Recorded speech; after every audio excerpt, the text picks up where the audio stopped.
kasih ini kepada Pak Dullah Rahim yang bertanya, ada ustadz-ustadz yang bercerita tentang akhir zaman yang memukau sehingga banyak followernya. Tapi saya pikir banyak cocokologinya. Nah, ini saya pikir banyak cocokologinya. Apakah Usmi pernah mengamati hadis-hadis akhir zaman? Mereka itu sahih dan benar penafsirannya? Silahkan Ustaz. Terima kasih. Jadi kalau saya tanya ada voting, setuju kita bahas hadis akhir zaman? Tulis di room chat di topik berikut. Saya ingin menjawabnya dengan dua hal saja. Pertama, satu saat terjadi di kota kami ini hujan besar, hujan es, besar-besar esnya itu sampai beberapa waktu terakhir ini kan cukup dingin ya di tengah-tengah kita ini. Dan ini ada hujan es yang sampai kanopi itu bisa tembus lah, bisa bolong begitu. Lalu anak-anak sekolah tanya dalam satu kesempatan, apakah hujan besar itu adalah tanda dekatnya dengan akhir zaman? Saya menjawab, iya, benar. Itu. Wah, anak-anak mungkin gimana begitu mendengar. Lalu terdengar karena tempat kami itu dekat dengan jalan, ada suara ting teng ting teng ting teng, suara es yang lewat. Ya. Nah, saya bilang, lonceng bapak penjual es itu juga tanda dekatnya akhir zaman. Loh, kok bisa? Karena apapun yang kita lakukan, akhir zaman pasti terjadi. Betul. Ya. Apapun yang kita lakukan, akhir zaman pasti terjadi. Dan kita sudah berada di akhir zaman. Sudah berada di akhir zaman kita kan. Ya. Setiap zaman adalah akhir zaman. Apakah ketika Pak Dullah Rahim bertanya pertanyaan ini, itu artinya dekat dengan akhir zaman? Ya, betul. Karena akhir zaman, kiamat pasti terjadi. Tetapi ada akhir zaman yang ditandai dengan kiamat besar itu. Dan ada akhir zaman masing-masing kita, yaitu hari paling besar dalam hidup kita. Hari yang seharusnya kita persiapkan paling hebat, yaitu hari terakhir kita. Hari paling besar dalam hidup kita adalah hari terakhir kita.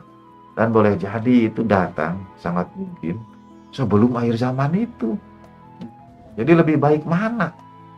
Akhir zaman yang masih nanti itu mungkin dengan akhir zaman kita, dengan akhir waktu kita, mana yang lebih cepat, lebih seharusnya dikaji itu. Karena kita tidak tahu, sangat mungkin banyak dari yang mendengarkan kajian hadis-hadis akhir zaman itu tidak sampai pada akhir zaman yang dimaksud, tetapi ajal lebih cepat datang kepada dia. Nah, dan yang kedua, begitu banyak pembicaraan tentang hadis akhir zaman, dan itu sifatnya profesis atau nubuat, bukan dalam artian nubuah dalam bahasa Indonesia, jadi ramalan apa yang akan terjadi. Dan ketika ramat kajian itu, tidak ada yang memprediksi, memperkirakan bahwa tatanan dunia akan diobrak-abrik oleh virus tak terlihat yang kita hadapi sekarang ini. Bayangkan kalau kita ketahui itu akan terjadi, mungkin kita siap-siap untuk menghadapi pandemi ini. Tidak, kenyataannya semua negara, bangsa terkejut, dikagetkan, dan tidak punya persiapan. Sehingga menghadapi pandemi yang terjadi sekarang ini seakan-akan dalam tanda petik gagap. Memang iya, karena tidak pernah terjadi sebelumnya. Nah, kalau sudah diprediksi itu akan terjadi, mungkin kita bisa mengantisipasi. Itu lebih dekat dengan kita ketimbang berbagai peristiwa yang akan terjadi itu.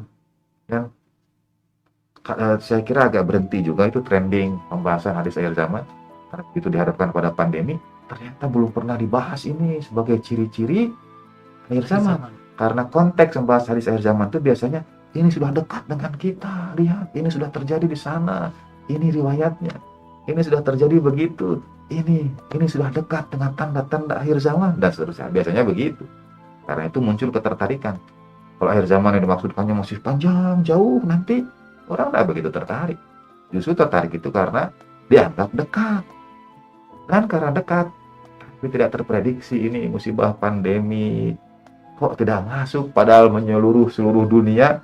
Bagaimana mungkin tidak masuk dalam, kalau yang dimaksudkan tadi akhir zaman itu sudah dekat sebagaimana yang dipahami berdasarkan hadis-hadisnya, dan sekarang sudah dekat, apa tidak ada isyarat terhadap musibah pandemi ini?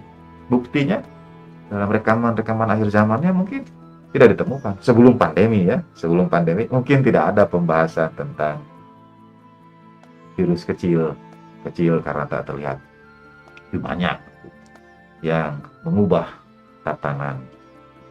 Itu saya tidak menjawab dengan mungkin secara yang diminta oleh Pak Abdullah Rahim. Kalau Bapak belum puas dengan jawaban saya, itu tanda akhir zaman. Karena pasti terjadi. Kalau kita memikirkan hari besar kita tadi, dalam tanda petik hari besar kita, itu sebetulnya sudah sekaligus memikirkan akhir zaman, Ustaz ya. Masya Allah. Karena akhir zaman juga kan ujung-ujungnya kita mendapatkan hari besar itu, gitu ya. Ya betul. Dan yang terakhir itu, kemarin sempat beredar ya, tahun-tahun kemarin itu, kalau ada tanda-tanda alam tertentu, Ya. maka pandemi berakhir. Oh, ada juga begitu. Ada pernah saya tapi ini bukan kilawakola, tapi tidak perlu dibahas di sini mungkin. Cuman ternyata sekarang naik lagi. Oh, iya. Nah, itu kan maksudnya beda lagi. Beda gitu lagi. Ya. Tapi itu berdasarkan riwayat katanya enggak? Saya kurang tahu. Oh, iya. Harus jelas ininya referensinya. Misalnya kemunculan bintang tertentu di langit itu pertanda bahwa wabah akan berakhir gitu. Nah, ini perlu kita cek juga ini referensi. Jangan jadikan kebahagiaan itu kejaran hidup kita. Tapi kejaran hidup kita ialah menjadi khairun nas, menjadi manusia yang paling baik. Dan manusia yang paling baik ialah yang paling bagus amalnya. Dan yang paling bagus amalnya ialah yang paling banyak manfaatnya kepada manusia yang lain. Yang kehadirannya itu disyukuri oleh banyak orang, dan yang kehilangannya ditangisi oleh banyak orang.